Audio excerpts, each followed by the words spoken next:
kitchen. Thank you for joining me, and today's recipe is from my 4 Seasons Ninja Foodie cookbook, and in there you'll find the full list of ingredients. And if you need any of the equipment that I use during the recipe, then just go over to my website and it'll be linked on my accessories page for you. I really hope you enjoy this recipe. If you do, don't forget to hit that like button for me. And if you're new to Susannah's Kitchen, then subscribe to my channel for new weekly content. I'd love to see some of your creations, so don't forget to add them to my Facebook group and tag me in on my social media platforms. The links are all down below in my description. So I think we've got everything covered.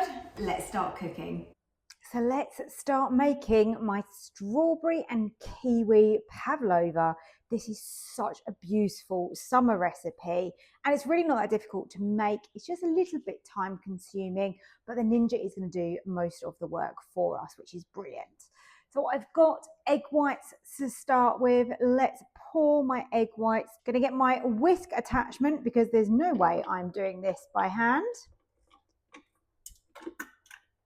And get that down. So what we want to do is we want to whisk these egg whites until they are stiff peaks, and then gradually we're going to be adding our sugar in until it's really glossy, and we'll add a little bit of lemon juice as well.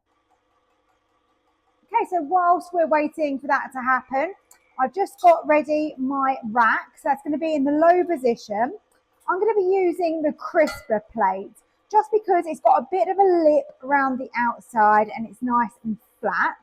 But obviously you don't have to use a crisper plate. If you haven't got the Ninja crisper plate, then use something else. This comes as part of the bakeware set, and it is so worth it. It's linked on my accessories page, so I would recommend that you go and grab yourself one of those sets. I've got a little bit of parchment I'm just going to lay on the bottom. That's just going to help us to remove it really easily. We don't have to worry about any problems with it sticking. Okay, so this is really starting to come together now. It doesn't take very long at all. With this recipe as well, I'm topping it with the strawberries and kiwi.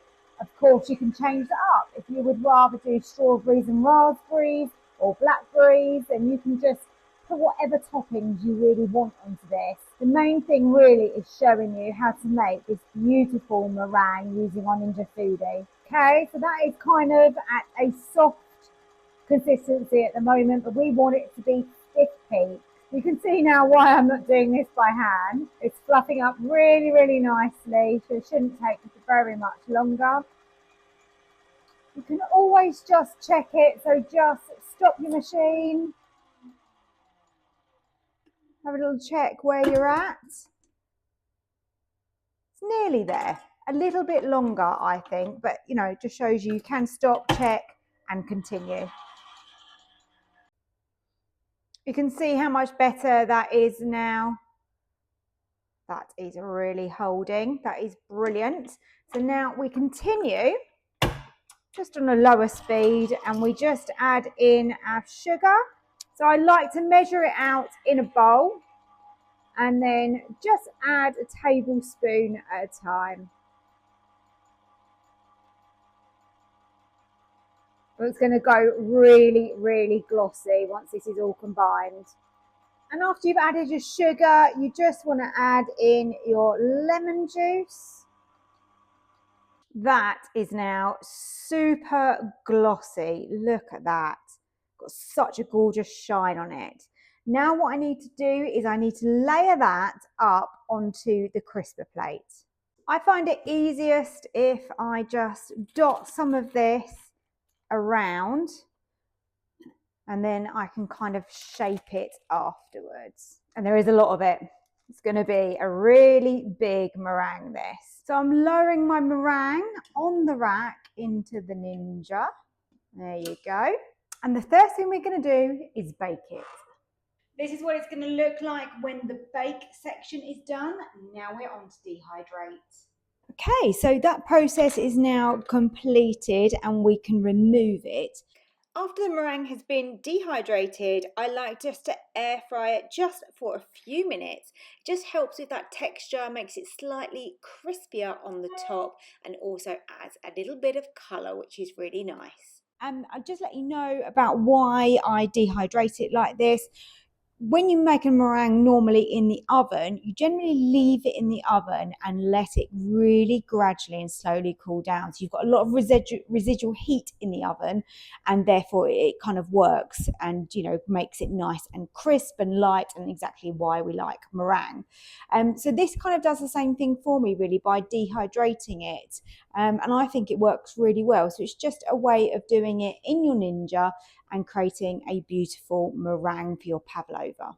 So I've left my meringue to cool, and now we are creating our cream. So in here I've got double cream, a little bit of vanilla, and also some icing sugar just to sweeten that. Let's get our whisk on. And now we want to whisk this until it is nice and thick. Just be careful to not over whip it. All topped now, that has got that beautiful sugary vanilla-y cream underneath there. It's so velvety and lush on top of that gorgeous crispy meringue. On top of mine, I have got the strawberries and the kiwis, which are just divine. That is an amazing summer pudding for everybody to enjoy. Perfect if you've got a barbecue, if you've got people coming over. I really hope you have enjoyed the recipe. If you have, please hit the like button for me. Don't forget to subscribe to Susannah's Kitchen as well if you are new here. And thank you so much for watching. To purchase any of my cookbooks with delicious recipes just like this one, please visit my website www.susannaskitchen.uk.